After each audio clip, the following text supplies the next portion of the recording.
My name is Rick Kilroy. I'm in the Department of Politics here at Coastal Carolina University. So if this is your first time as part of the Great Decisions Program, we welcome you this morning. The Great Decisions Program is something we run every February here at Coastal for 4 Saturdays. The Foreign Policy Association publishes the topics. We don't pick those, but what we do pick is 4 of the topics we want to run programs here at Coastal on.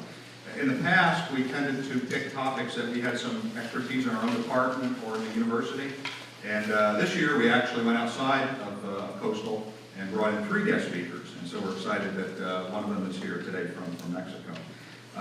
First off, I did want to give a shout out to our baseball team. Anybody attended Coastal?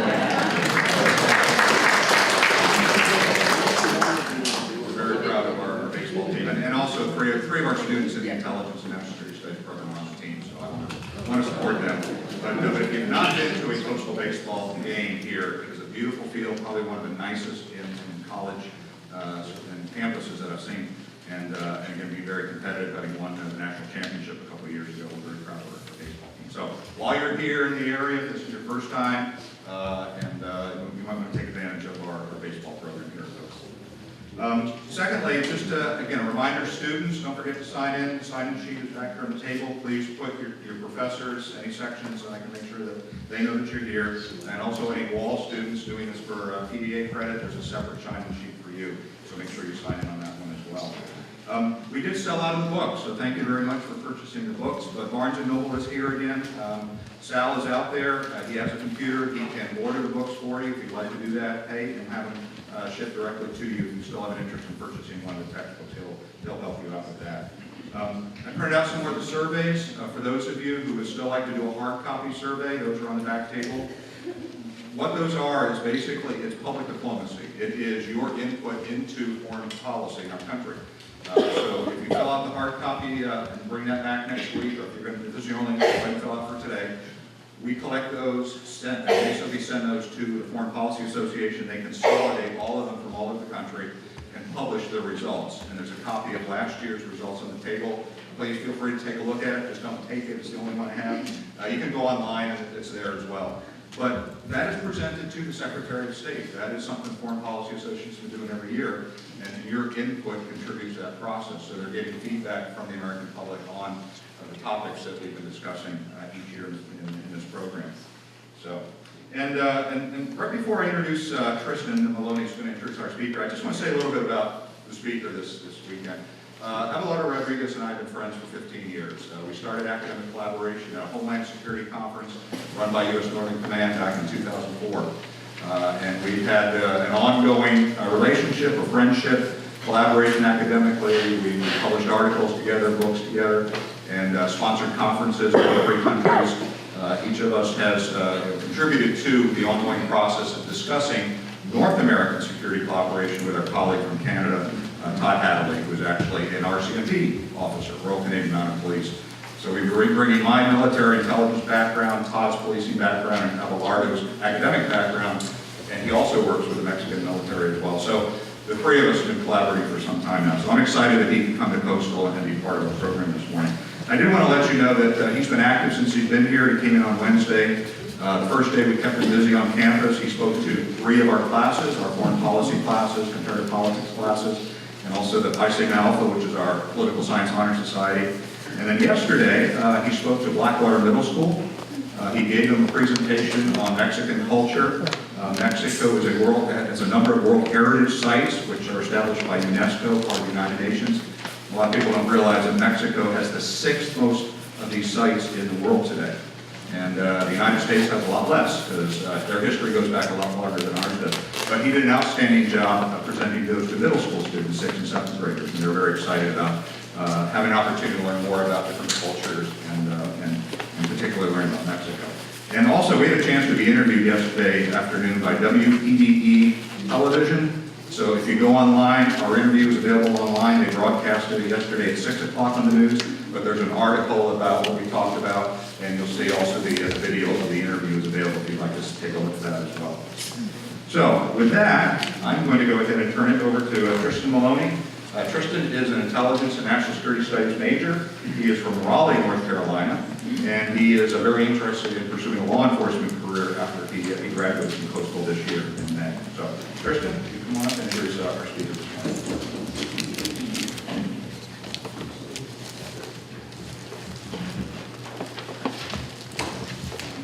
Good morning. Dr. Abelardo Rodriguez-Simano is a professor and researcher in the Department of International Studies at the Universidad Iberoamericana in Mexico City since January 2017. He is a member of the National Research System of Researchers of Cognac Level 2 and a member of the International Studies Association and Vice President of the Mexican Association of International Studies. He has taught at the University of California, the Study Abroad program, the University of San Francisco, the Center for Naval Superior Studies of the Navy of Mexico, and the Mexican National Defense College, among others. In the same way, he has taught courses for members of the Mexican Federal Public Administration. His research focuses on U.S.-Mexico relations with particular focus on security and national defense. Among his books are Individuals of Goliath, the U.S. policy and its relationships with Mexico, the Bush Dynasty and the New American Century, the Urgent Democratic and Security, the relationship of Mexico and the United States regional security, a trilateral framework, relationship of Mexico and the United States. It's co-authored with Dr. Rick Kilroy and Dr. Todd Hadley of North American Regional Security, a trilateral framework, and coordinator of common agendas and differences in the security of North America. Where do we come from? Where are we? And where do we go? He's published articles in a number of academic journals in the United States and Mexico. He's done research in Europe, Asia, the Americas, and of course in Mexico. He earned a PhD in international relations from the University of Miami, a master's in foreign affairs from Georgetown University, and a bachelor's in political science from the National Autonomous University in Mexico City. If you want any more information about him, there is a website down at the bottom of your program that has a link to his website or his bio. Now, please help me give a warm welcome to Dr. Rodriguez.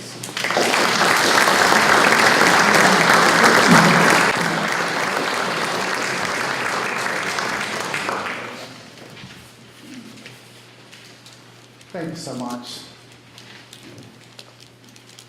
Let me just set up the microphone.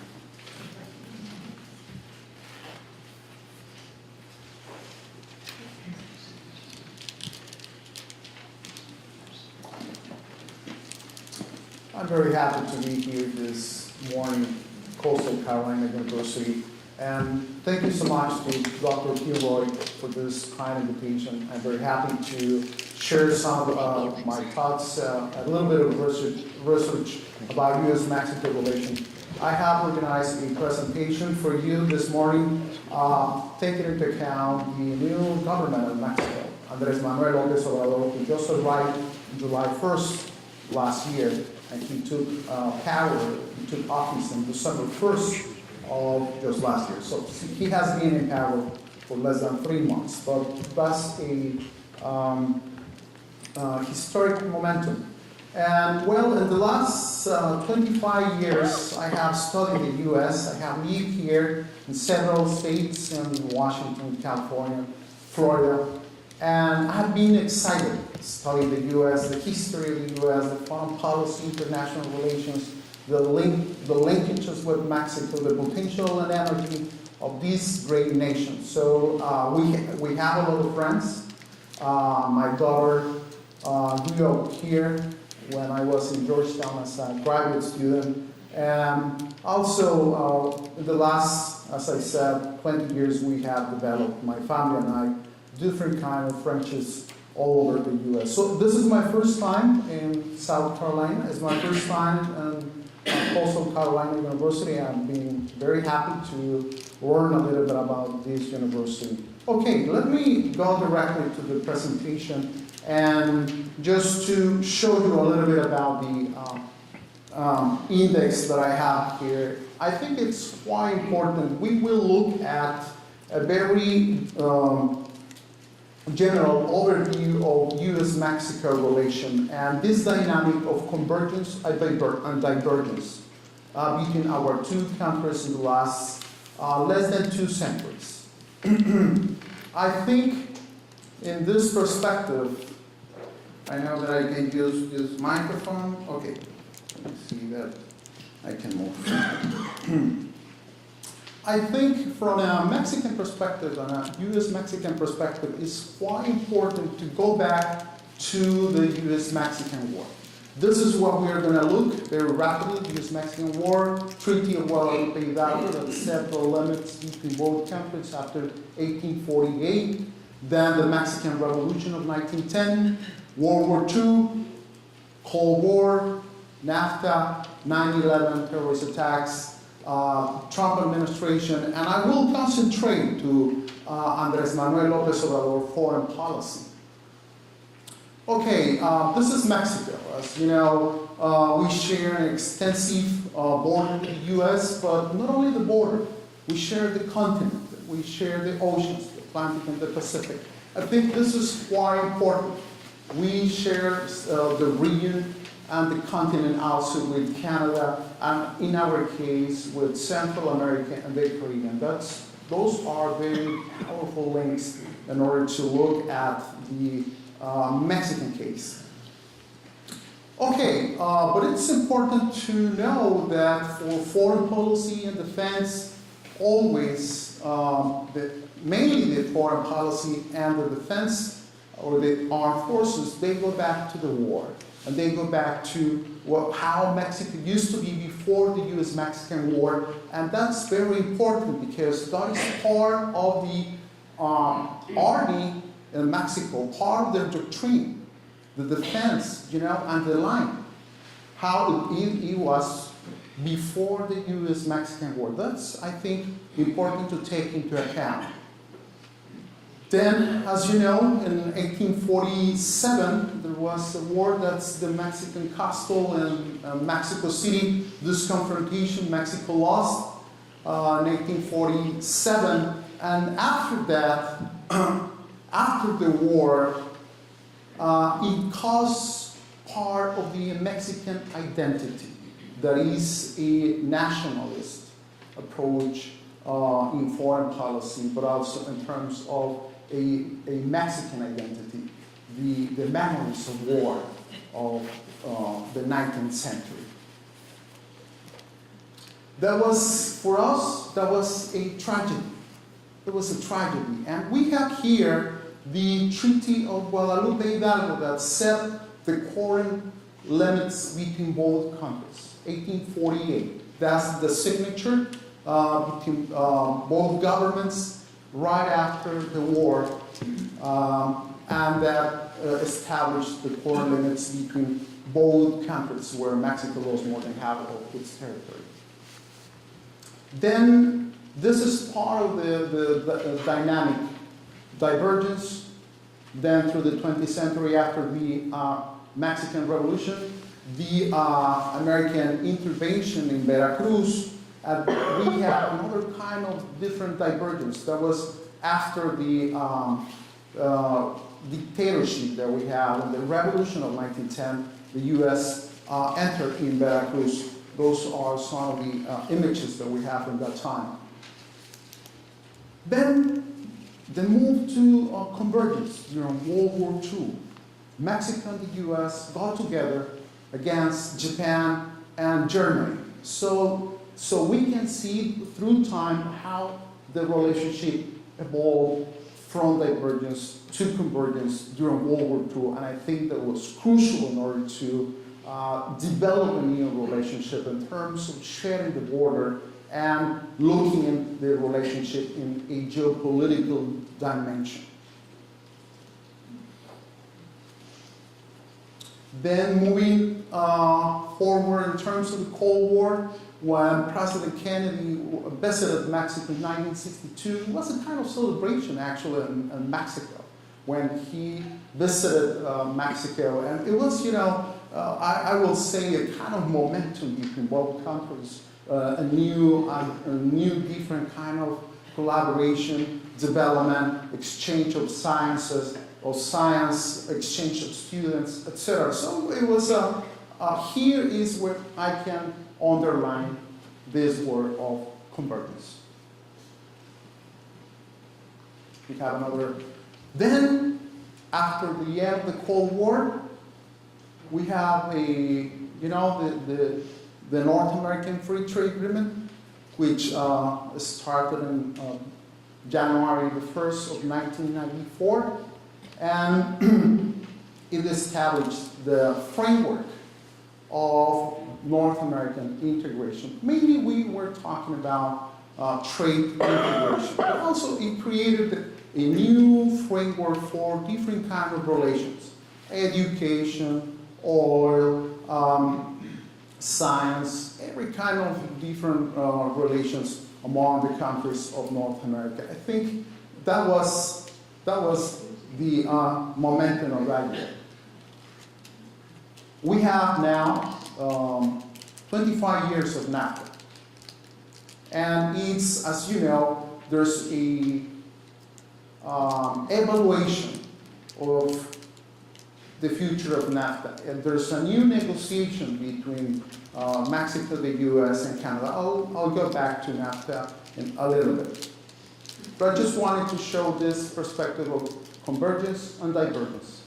Now, this is a good example of convergence among the three countries.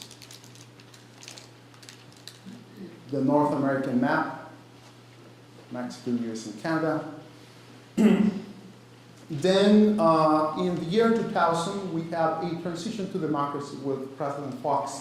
And that was a very important time because after 71 years in power, the Institutional Revolutionary Party finally lost the presidency. And we have a new representation through the National Action Party. It's a conservative party in Mexico. And finally, President Fox, actually you have there a picture with President Clinton in Washington, and it was a kind of momentum after 71 years of just one party in Mexico that we have a smooth transition to democracy. Then this radical change after 9/11, the terrible terrorist attacks here in the US, it caused a global transformation. It created one of the most important transformations here in the US. And there's a transition from, looking at external threats to internal threats. And this dynamic between the external and then there was a redefinition of the homeland approach. I think this is one of the most important definitions in the US, not only since World War II, even since I was actually, when I met Dr. Kilroy in the Homeland Defense Symposium in Colorado Springs, where the Northern Command was established and where the North American Defense Command is the NORAD.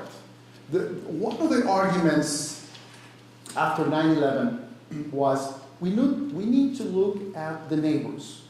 Again, we go back to the roots and we need to look at what the borders are. So, and after 9/11, there was a new approach through the Pentagon and a new definition of the Homeland Defense approach. And Mexico is in the center of that. Mexico and Canada. You have here this approach, the new perimeter, or the so-called new perimeter of the time, 2002, and a new area of responsibility under the Northern Command. Mexico belongs to that. And it was a kind of tension at the time because Mexico wasn't asked to belong to that perimeter. And of course, here is the other important component, sovereignty, that it goes back to the 19th century and the beginning of the 20th century. So, nevertheless, we were able to elaborate and cooperate in a new dynamic. Before 9/11, it was mainly trade. After 9/11, it was security. security, and the global war on terror. But in Mexico, there was not a kind of, let's see, agreement that the global war on terror was our main threat. There was, a major difference between Washington and Mexico City, and between the U.S. and Mexico in terms of how both countries defined the threat. For Mexico was organized crime, for the U.S. was the global war on terror. So you have here the United States Northern Command with that new area of responsibility, which extended the scope of protection of the U.S. homeland and included, of course, Mexico, the Caribbean, and Canada. That is just an area of responsibility, and it belongs, as you know, to the Joint Chief of Staff and the Pentagon.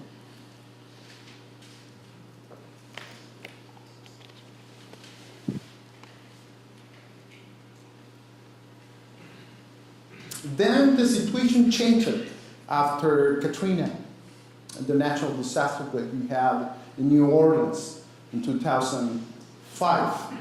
And there was a new kind of collaboration. Actually, Katrina helped Mexico and Canada to look at different kind of collaboration and to look at the neighborhood and to look at proximity. And that was the time you have here members of the Mexican Navy entering to support American citizens after Katrina, and it's a kind of example of how both countries can cooperate in case of a national disaster. And it was the first time since the U.S.-Mexican War when Mexican troops entered into the U.S., in this case, in a natural disaster. So we have here different angles of the bilateral agenda.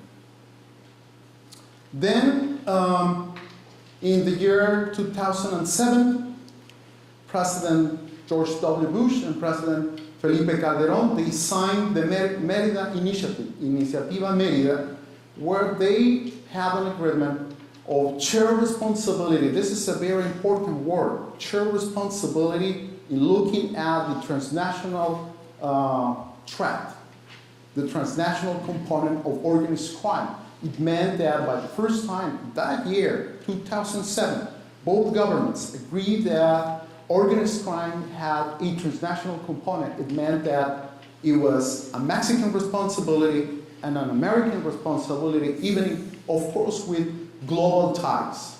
I think this is quite important to look at. Mexico started a war on drugs in 2006.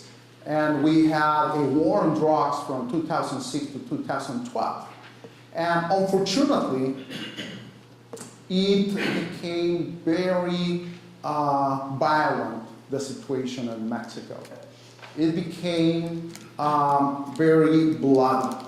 And more than 200,000 people dead after the war on drugs in 2006. So the Mérida Initiative had two major components, the national component and the bilateral component.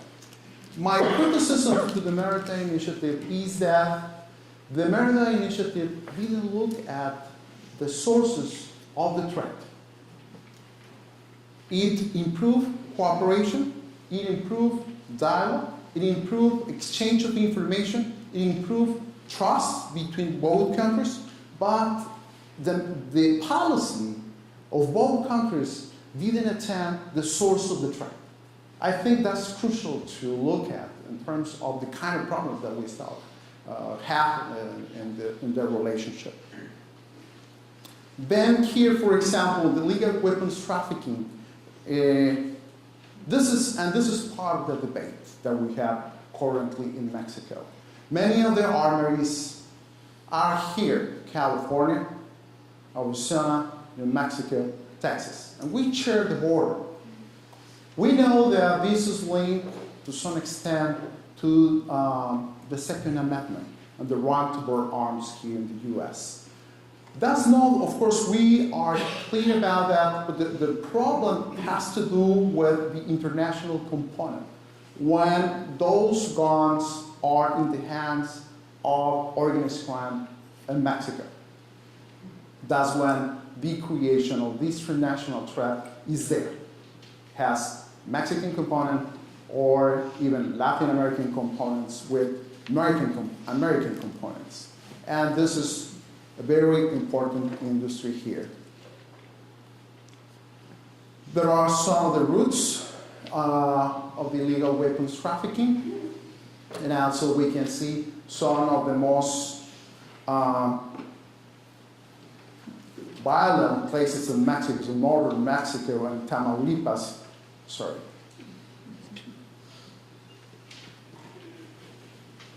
This is, and also, of course, we have there, let me move to a Mexican situation. We have weak institutions. We have a problem of rule of law. We have very high standards on corruption. And we have a structural problem on impunity. That's a Mexican problem. And we need to resolve that problem. And I think that's the most important problem that we have now in public security and national security, the legal system. And since you have strong institutions, but we have weak institutions, and there's an asymmetric market there. The most important market is in the US. The most important drug consumption is in the US. It's also shared with the European Union and some other countries in the Americas like Brazil and Argentina. We don't really have a problem of drug consumption. But this is part of the interdependence dynamic that we have experienced, not only the last 10 years, at least in the last century.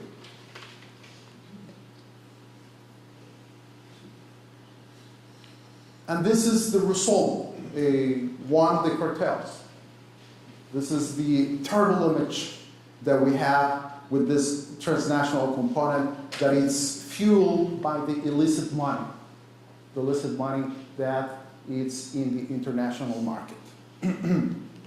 But due to proximity between both countries, due to lack of policies, effective policies, due to some, in the case of Mexico, some municipalities with very poor infrastructure or very poor institutional capacities or even very poor budgets, in some cases are taken by the organized crime. That is where the problem is moving. And then let me introduce another aspect. As you know, crime can move from one region of the country to the other. It's relatively easy for them to move from one region to another. And when the war started in Mexico, many of the cartels moved from Michoacán to Guerrero, and some others moved up to the northern side of Mexico. So, if we elaborate a little bit about the after 9/11 and the Homeland Defense mission and the central argument on borders with the transformations on the global market, then after more than 10 years of the war on drugs, you have a very delicate problem that we share along the US-Mexican border. And actually, President Trump, as you know, he was very active in terms of looking at those vulnerabilities that there are there in the US-Mexico border. And here the point is that this is part of, one of the key main arguments of this administration, the wall and border security. Right now, actually, as you know, there's a national emergency called by President Trump. But my point here is that if we look about the role of the U.S. in the world, is the hegemon of the international system. The U.S. created the international system like United Nations, like IMF, or the NATO, and the OAS. So it's the leader of the international system. And also is the leader of the liberal institutional regime that we have. This kind of international institutions. So in that point, if we look at some of the policies, the executive orders, right after the inauguration of President Trump, the key aspect of the role of the U.S. in the planet, one of the key aspects has to do with the southern border with Mexico. And it has been one of the central elements, as you know, of his policy. And here, some of the changes after January 25th and the executive order, border security and enforcement improvements. There's a new definition with the security of the people, territorial integrity, and the enforcement of immigration laws. And there's a new transformation. Here the point is that is related with Mexico.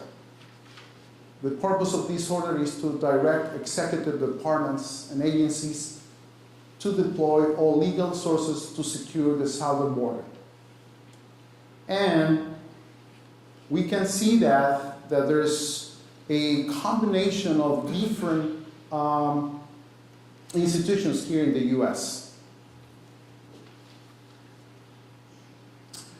Secretary of State, that has to do with the foreign aspect, Secretary of Homeland Security, Attorney General, National Intelligence, the head of Drug Enforcement Agency, the National Guard, also sometimes it has a role.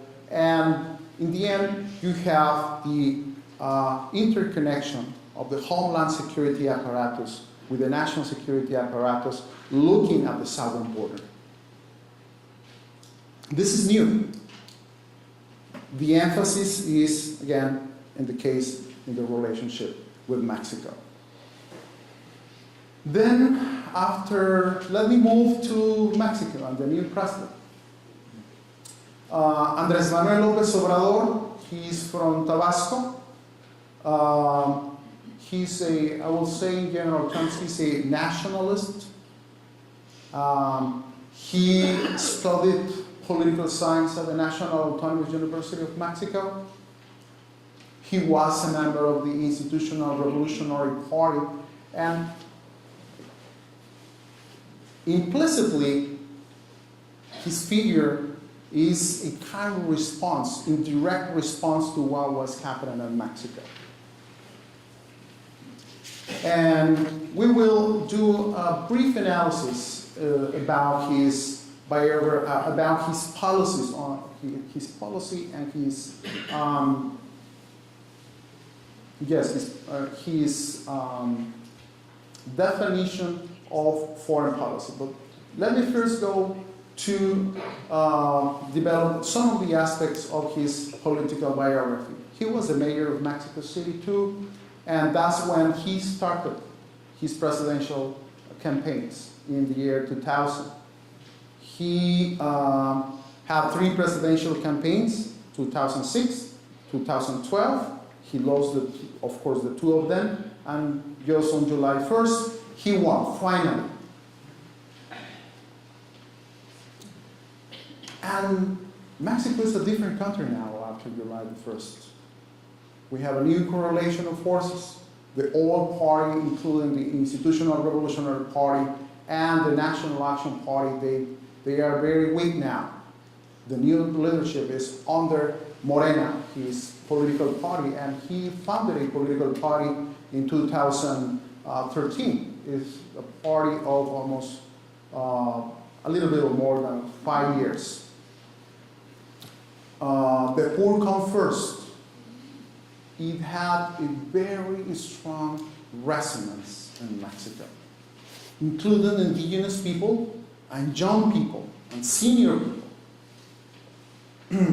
Not only the poor, but also he extended the scope of his platform, his electoral platform, in a very important sector. And okay, he is a member of the left.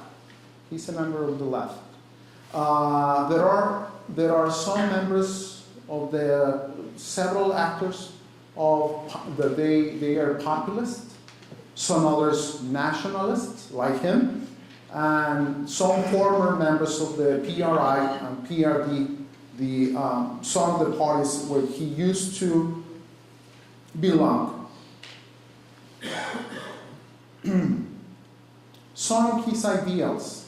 Andrés Manuel López Obrador has a historic approach to government.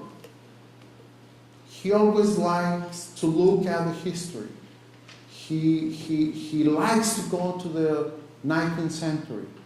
And he is referring as the fourth transformation of Mexico. I'll talk a little bit about the three previous transformations that we experienced in Mexico. The first one has to do with Juárez, the President Benito Juárez in 1857. He was an Indian president from the state of Oaxaca. Here we have his role model. And President Juárez was inspired in the US Constitution.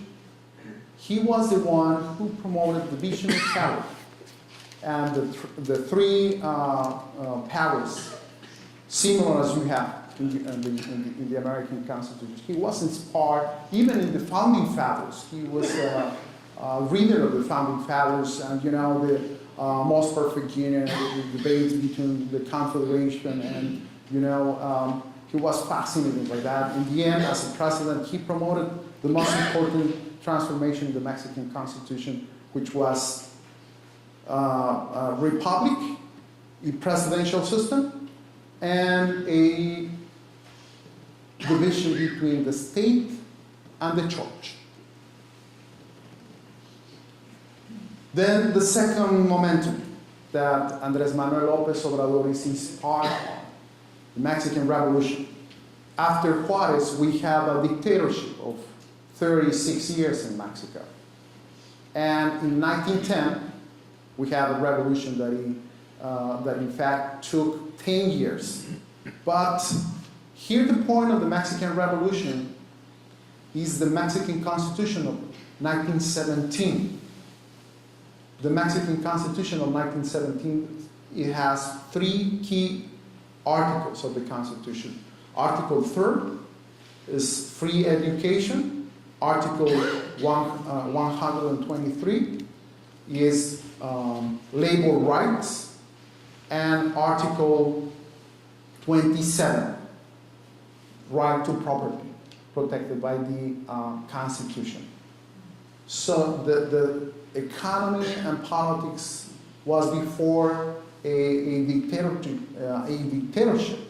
So the Constitution provided the new fundamentals of Mexico, even up to today. This is the current Constitution. So he's inspired by that momentum in mainly 1917 with the Constitution as an outcome of the Mexican Revolution. Third momentum, oil expropriation of 1938. Oil expropriation to the US, to the Great Britain, and Belgium. And I think also Lázaro Cárdenas' policies are very important in order to look at the agrarian reform, the oil expropriation, as I mentioned, the electricity industry, a new nationalism in the 1930s. And that was a redefinition of national security. National security, and in the center, self-determination. And of course, there was a dialogue with American and European interventions in Mexico in the 19th and 17th and 16th centuries. Then let me move to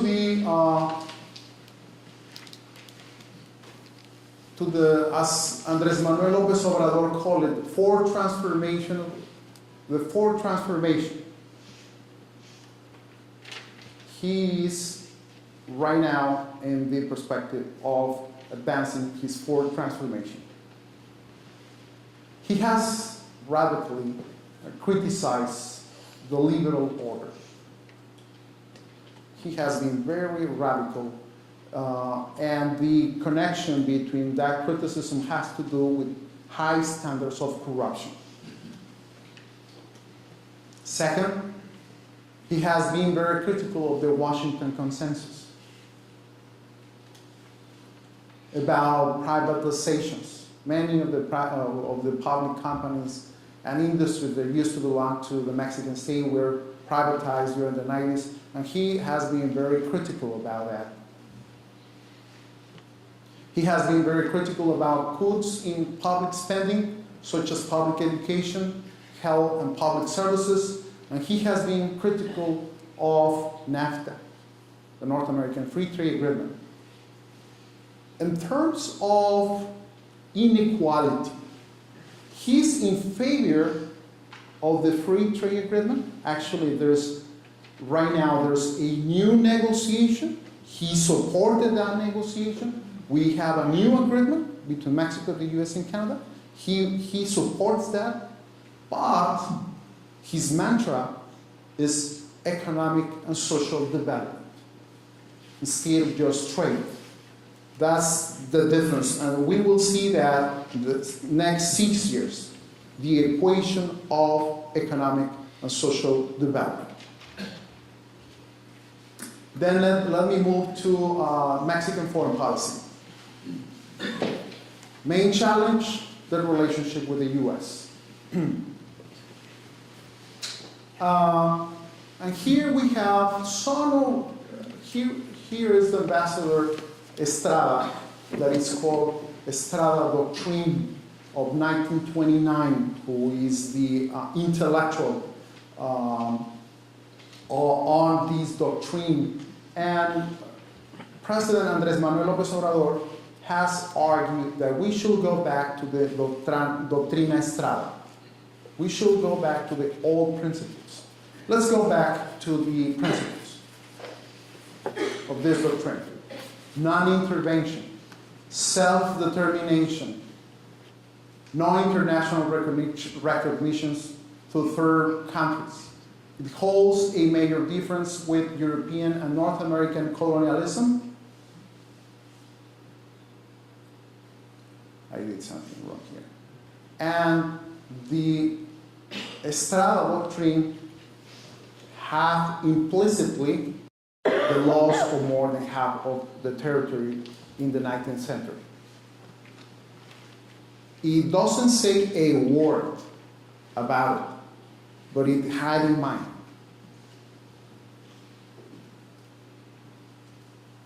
Then we can see that this is not an static doctrine. It has evolved through time, and it has been adapted to different periods of history. Let's take a look at some of the factors of change and continuity. Protection against foreign influence in domestic affairs, rejection of intervention in domestic affairs. Some of the problems is that Mexico becomes isolated, like exactly what is happening right now in the case of Venezuela. Mexico indirectly supported the non-intervention dynamic. And in the end, Mexico and Uruguay define a new policy. But the European Union and many of the Latin American countries wanted free elections But according to the Doctrina Estrada, that is intervention. So Mexico had a problem with that currently. This is just changed in 2 months. Before, Mexico used to support free elections. But now, I will say there's a problem in terms of definition of what foreign policy is. Because President Andrés Manuel López Obrador, all the time when someone asks him, he goes back to the Constitution. And he said, look, read the Constitution. We will read the Constitution. Okay. And traditionally, Estrada doctrine don't like criticisms from abroad.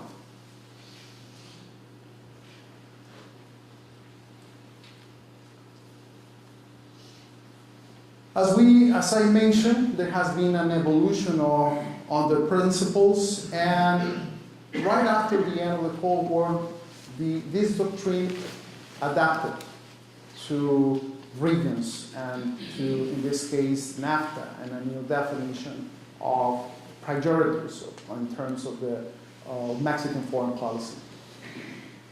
We see that evolution.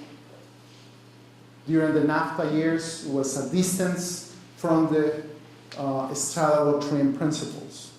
And we had a convergence with the US and Canada for almost 25 years.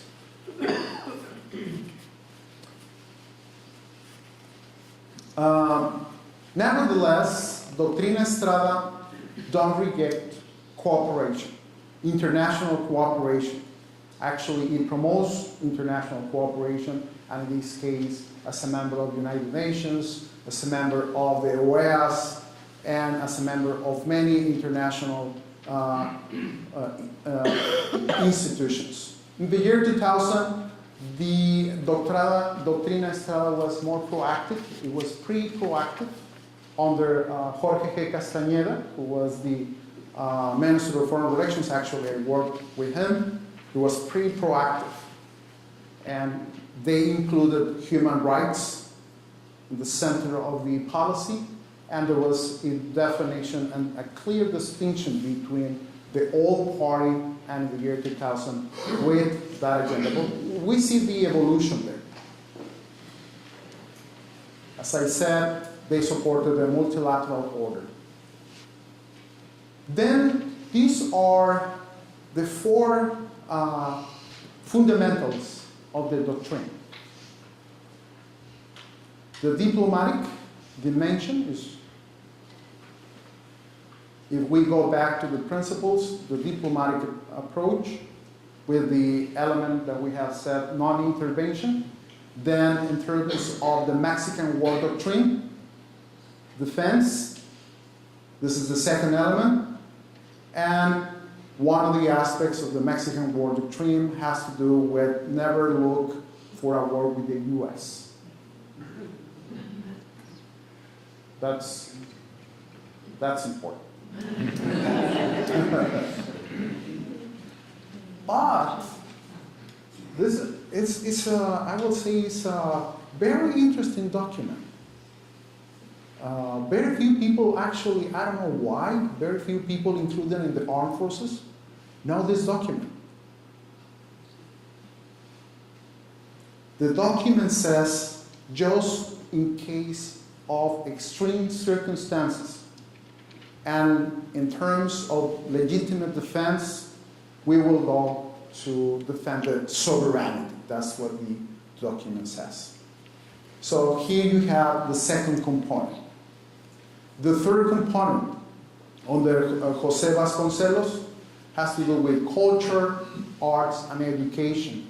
In the 1920s, we have an extensive promotion of arts, murals, different kind of social work in Mexico. It was tremendous, the amount of work that they did. So this is the third component. It has to do with education and culture. And in this case, for the diplomatic, defense, and education, the threat was or has been the US for those principles. And they elaborate this into a nationalist approach. Of course, this has changed through time, but this government is going back to those principles. And it's important to look at the fourth fundamental is the economic development and international cooperation. The current president is very happy with that. He's promoting, he's pretty active. He has been very active, and he is going to promote the international cooperation for development. Actually, in the new negotiation of NAFTA, there's a new amendment about development. We will see what's going to be the future of this new amendment. I'm about to finish in just a few minutes. Let's go to the center of the Constitution. Article 89. I have this quote because it's a kind of Bible for President Andrés Manuel López Obrador. It's a kind of mantra. And if you look at the Constitution, Article 89, it says, it condemns, the head, in this case, the conduction of foreign policy, the head of the executive power will observe the following principles: the self-determination of the peoples, non-intervention, peaceful settlement of disputes, the prescription of the threat or use of force in international relations, the legal equality of states, international cooperation for development, respect, protection, and promotion of human rights, and the struggle for international peace and security. So here we have, again, self-determination, non-intervention, peaceful settlement of disputes, legal equality between states, international cooperation for development, respect for human rights, the struggle for peace and international security, and here you have the four components of power: the diplomatic, the military, the economic, and the social in that article. So in order to conclude with the border security and national emergency, I think right now we are in the middle of a potential conflict. We're in the middle of a potential conflict. Both approaches don't look at the sources, even in Mexico. They don't look at the sources, the international sources of the threat. And that's, you have there a space for vulnerabilities. You have a big space for vulnerabilities. I think that's a vacuum right now in the current context on border security and national emergency. And we should go back a little bit about just the inauguration of President Trump in January 2017. He referred about the use of force, the case of something happened in Mexico. And that was received as a threat by the Mexican armed forces. It was a direct threat. So that erodes the cooperation and dialogue between both countries. Then, of course, there's an issue of migration, and there's an issue of organized crime. And the new change, or the change, has to do with a new momentum, not related to shared responsibility. Shared responsibility is now far away. It used to be a policy of the Bush administration. And just yesterday, President Trump, I have here a quote, "We have an invasion of drugs and criminals coming into our country," and he's asking for $6.6 billion for the wall. I think in order to conclude, I have here my concluding remarks. In more than in less than 2 centuries, we have had convergence and divergence. We have had conflict and cooperation. We have, even before Mexico was Mexico and the U.S. was an independent country, we have interdependence through the nature and through oceans, and of course through people. So we are, for Mexico, the U.S. is a domestic issue. And proximity. Mexico and Canada, we are the only countries that share the border with the most powerful nation on earth. And as I said, we share a continent.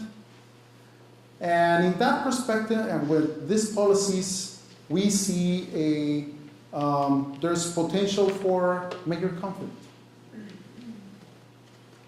Nevertheless, I think we have a lot of opportunities to improve the relationship, and I think, and that's the reason why I'm very glad of sharing with you some of this research and information. I think to keep a dialogue between Mexicans and Americans, that's a very important aspect of how we can develop a different kind of understanding.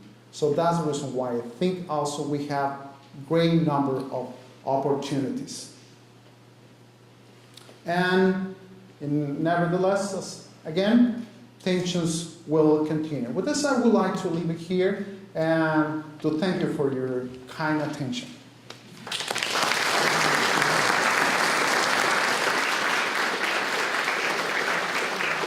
A lot of the questions have to deal with Mexico's southern border. It says, Mexico always seemed to have strict border controls on their southern border. Now that border seems to be open with no control. What has allowed the caravans to pass through Mexico with no concern for impact on Mexican citizens? Well, in fact, there was an impact on Mexican citizens. There were several impacts on Mexican citizens. Can you hear it? Is it on, John? You're not. Let's make sure we get it turned up before we get started. Yeah. We had a problem last week. I apologize for that. I understand it wasn't turned back on during Q&A. I think it's. Can you hear it? Yeah.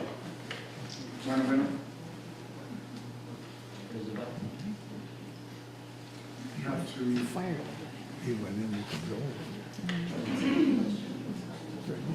Grabando.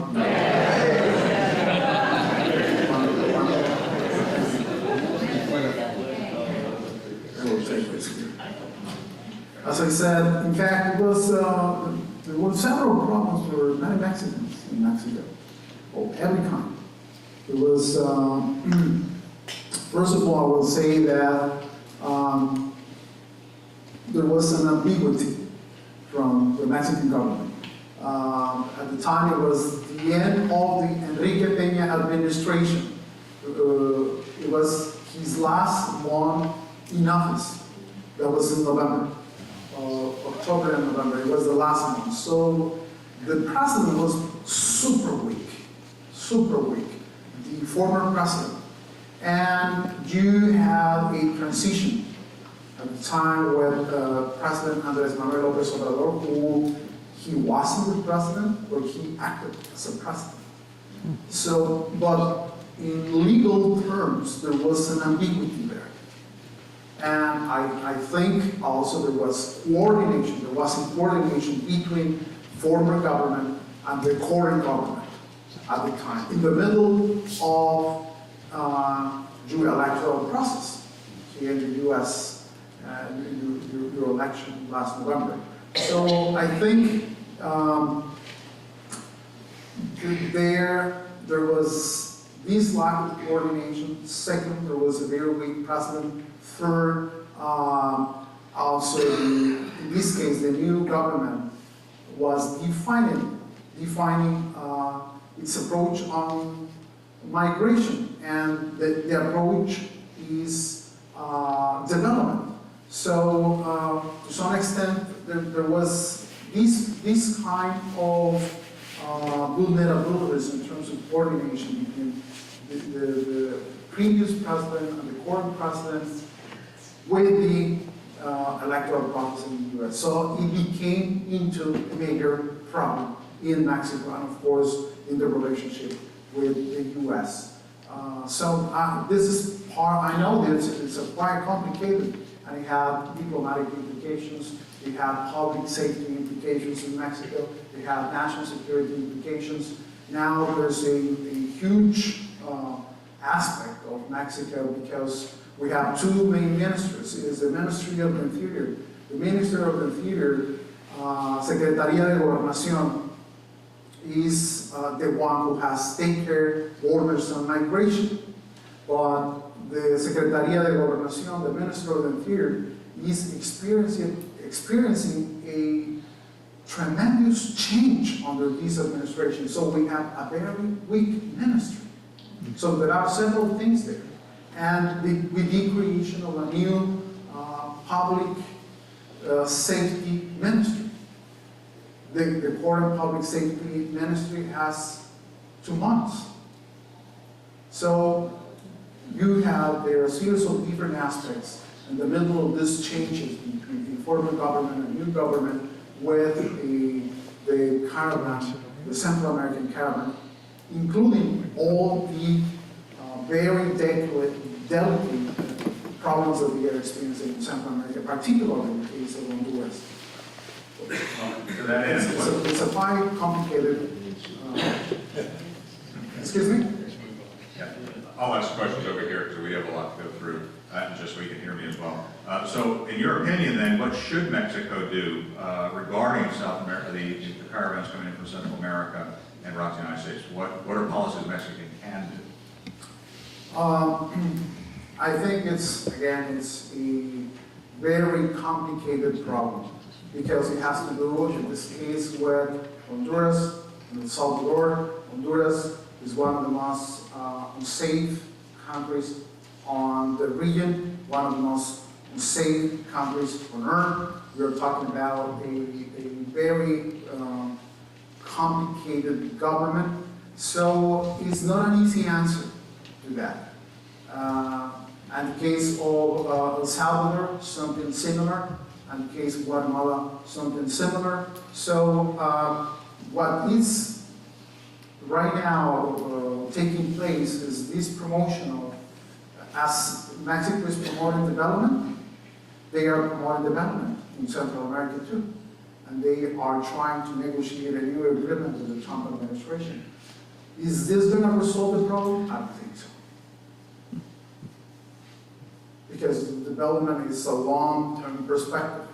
And right now, they are in the middle of violence, they are in the middle of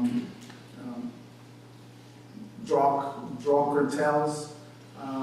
So I think it's a quite complicated region in order to Mexico enforce any kind of security. So in the medium term, Mexico will continue promoting, again, respect for human rights, respect for sovereignty, but I don't think that will resolve the problem, because the problem in this case of Central America is a problem of at least a century of weak institutional governments. And it's impossible that another foreign government will resolve the problems in this case of Central America. Okay. It looks like a good number of Mexican workers seem to be returning to Mexico. Is the economic situation in Mexico good enough to have workers come home? Will there be enough jobs to reabsorb a lot of those workers returning? Right now, there are several problems not only for migrants, for Mexican migrants that we have here in the U.S. There's a problem in terms of employment even in Mexico for these new changes and these new reforms. In the case of the rural sector is going to be supported. It's going to be supported. And it has been announced by the AMLO administration, by the Andrés Manuel López Obrador administration. The campesino sector, the rural sector, the indigenous people, the junior people, they in fact will receive checks from the president, direct checks. It has been announced just recently.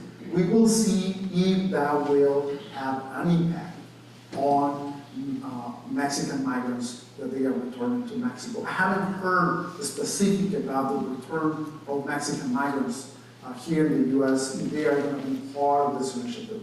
But as a whole, those are the sectors that the current administration will try to support. You gave a historical perspective mentioning the Mexican-American War. Going back a little earlier, does the Monroe Doctrine, 1823, influence present U.S.-Mexican relations? Could you? The question is, does the Monroe Doctrine still have impact today? You mentioned how the Mexican-American War affects Mexico's policies. How about the Monroe Doctrine? Does that still have an impact on U.S.-Mexican relations today? I think so, implicitly.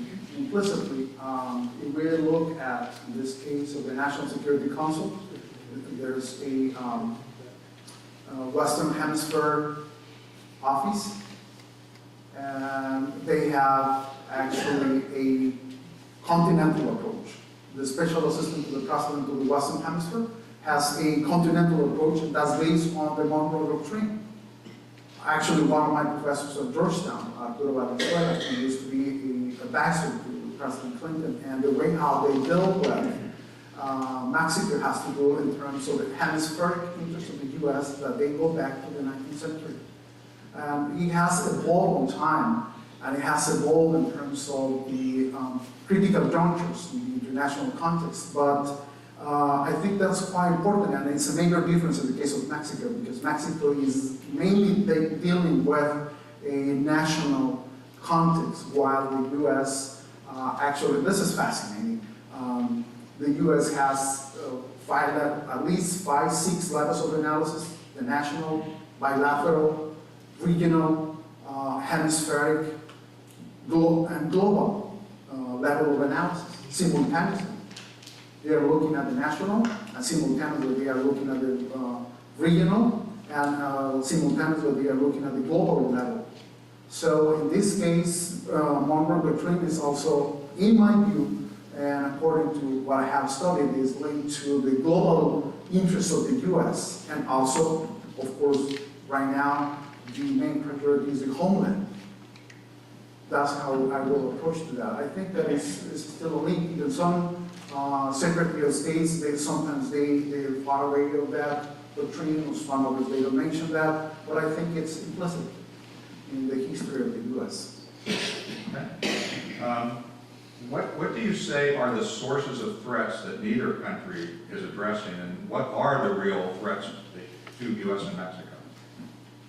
I think illicit money is a global market. The main market globally is here, and also the licit and illicit money is here. So that part is a part of the source of the threat. The illicit money that goes back, or that they go to the organized crime. That's one component. The other component is gun sales, the armories, that they fuel cartels. They are here.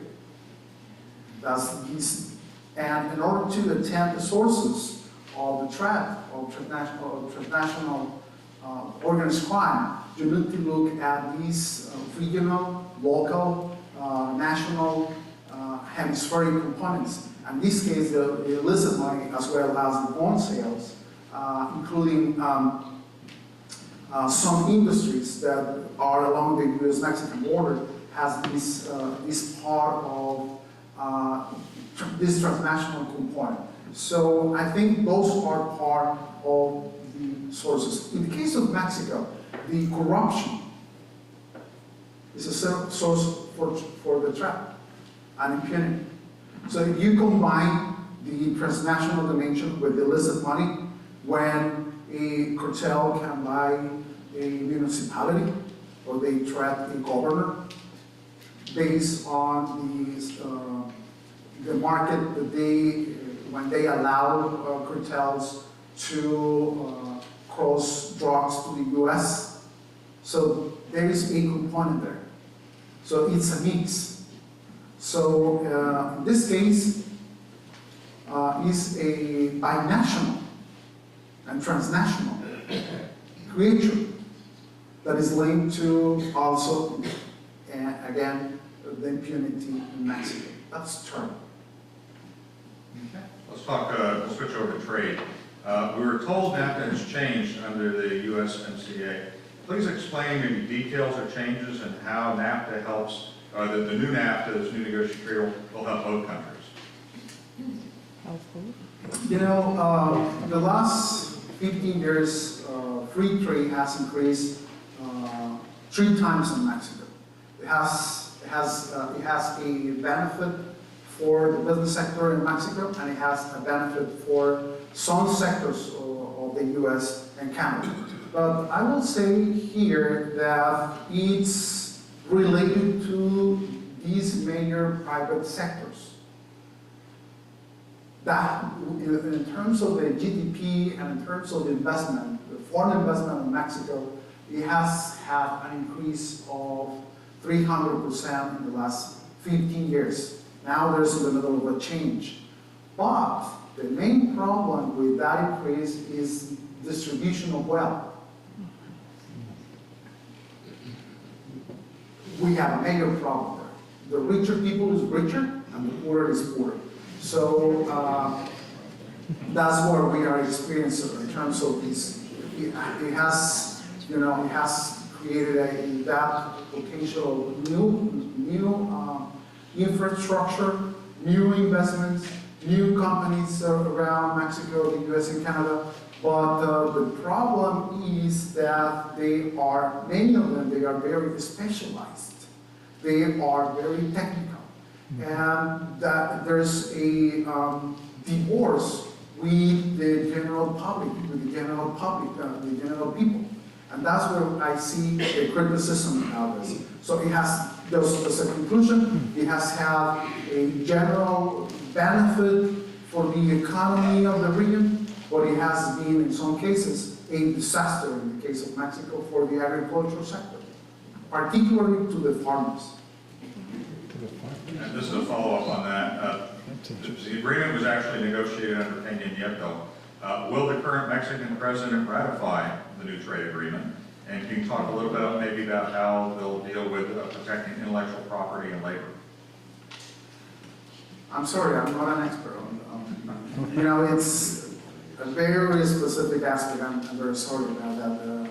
I like to talk about something when I have a look at the specifics of exactly the property that was negotiated under the last agreement. I'm very sorry. Okay. Let's talk about crime. How has the legalization of marijuana in some U.S. states affected organized crime in Mexico? Not too much, I think. Because, you know, the main source is cocaine.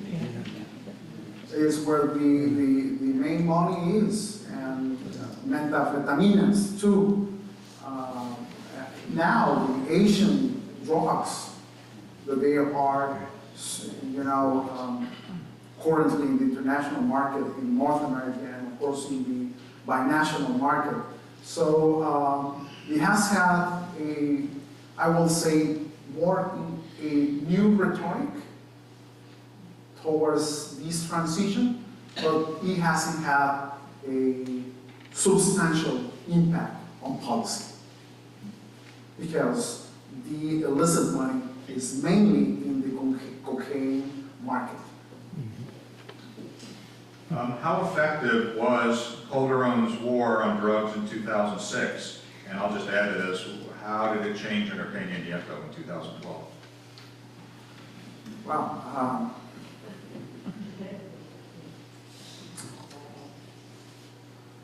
I wrote a book about this, but if I try to condense this, is that there was not enough analysis. That was the first problem that President Peña Nieto had. There was not enough information. Even I interviewed several of the ministers, not all, but some of the ministers that they worked with him, and that's part of the debate that they have. They didn't have enough information about the nature of the source and, in this case, the level of the threat.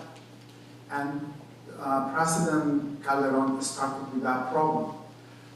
Second, he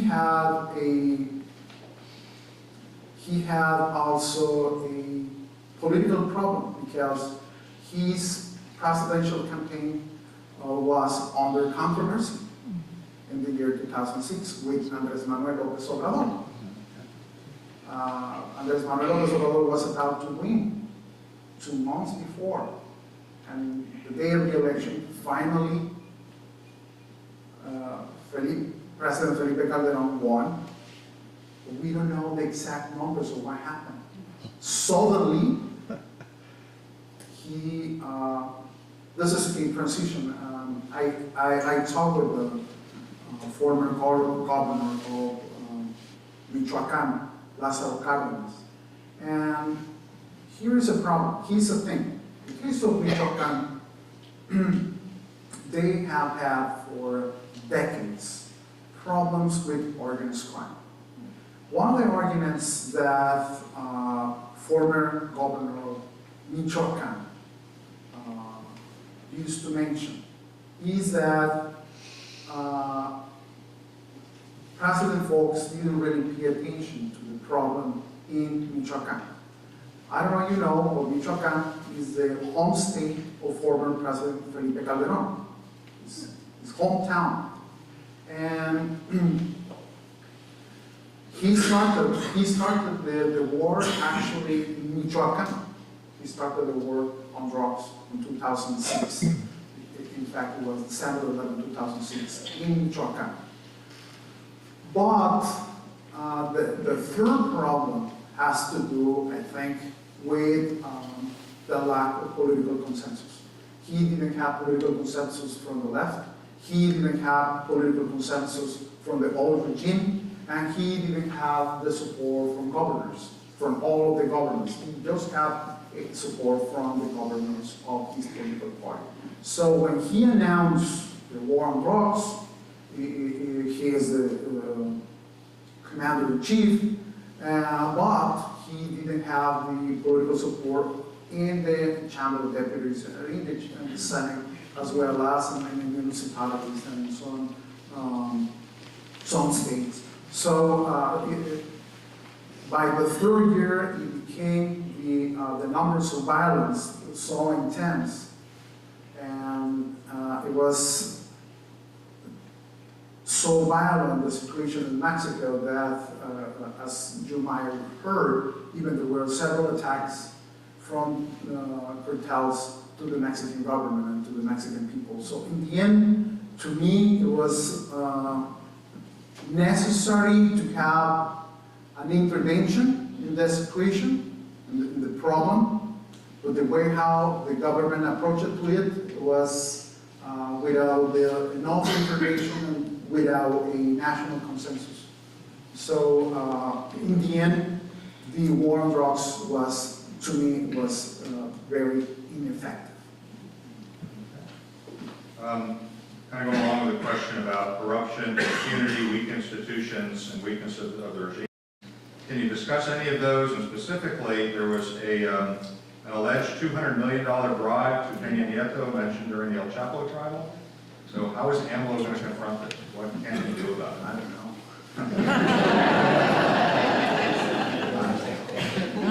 You know, this is a crucial aspect for Mexico. If Mexicans, we don't resolve this situation, we might become into a failed state. It's in the heart of everything.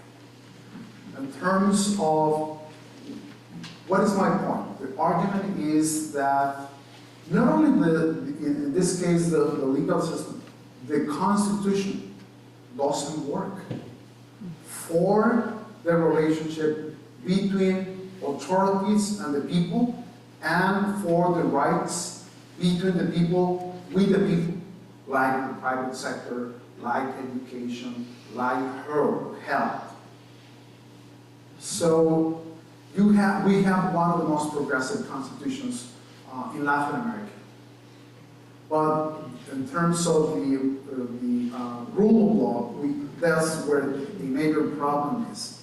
So I think that we need to have a new arrangement with a new constitution, but that will need not only the response from the Mexican government or even the powers, or even the powers and the governors, the president, the governors, and the municipalities. It will need the participation of every single Mexican. That's where the challenge is, and it's a so big challenge. Can you address whether it's safe for U.S. tourism in Mexico these days? Are there certain places where you would recommend going or not going? Yes, Campeche is, that's the other part that I've been working on. Campeche is a safe, beautiful place. You have also Quintana Roo, Chichen Itza. It's a great, safe place. You have also Querétaro, the colonial, by the way, World Heritage Site is great. You have Mexico City. Mexico City is a very big city. It's one of the safest cities in the country. We have right now Guanajuato is another state, and we have several places in Mexico. I don't have the exact right numbers. I just took a look on the statistics, on the numbers on the security presently. And some of the places that I just mentioned are pretty safe. Okay. What went wrong with Obama administration's Fast and Furious program to provide guns which were used eventually to kill U.S. border agents? I think there was lack of information between both governments. Then we saw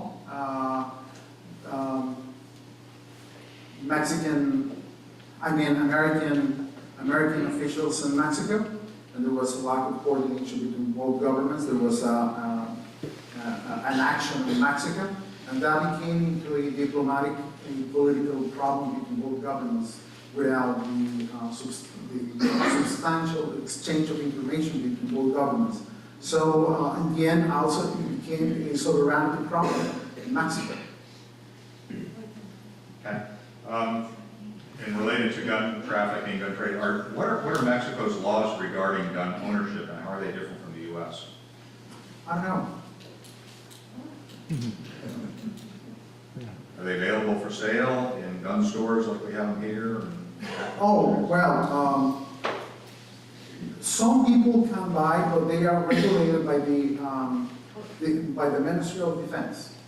If someone wants to buy a gun, it's regulated by the Ministry of Defense. But all the market and the specific stuff, I'm not really sure about it. Okay. We had a couple questions related to the fact that you mentioned the illegal arms trafficking as a concern in Mexico. U.S. concern is illegal immigration. The questions are basically, will building the wall help decrease illegal arms trade from the U.S. to Mexico?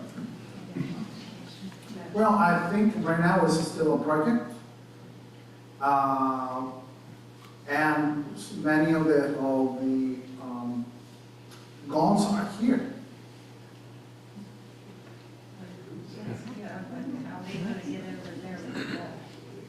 So I think I think the perception is that we're focusing on building a wall to stop illegal immigration. Would a positive impact for Mexico of building a wall actually stop the movement of illegal arms coming down to Mexico? Could that be a benefit by building a wall to Mexico? I don't know. I'm not sure about it. Okay. Let's talk about Venezuela. You mentioned Mexico's policy, foreign policy. Does Mexico consider Maduro in Venezuela as a legitimately elected president? And along those lines, why hasn't Mexico joined with other Latin American countries in the U.S. pushing for regime change? As I mentioned, we don't share the regime change in Mexico. That's against the Constitution. It's against the principles of what I mentioned about Doctrina Estrada. But since the government is pretty new, it has to be new definition of how they will deal with foreign policy. And this kind of very sensitive, hot problems in the Americas. So in the end, there was a hesitation from the Mexican government about it. Because on the one side, there was a kind of support, indirect support about the idea of non-intervention and against regime change. So in the middle of that, I think that's the limitation of the Mexican foreign policy. Because Mexico, historically, we haven't supported regime change. And at the same time, there's a real problem in terms of violation of human rights and electoral rights, political rights in Venezuela. So that's a problem that I think the current administration should resolve. If they might resolve, we will see. Okay.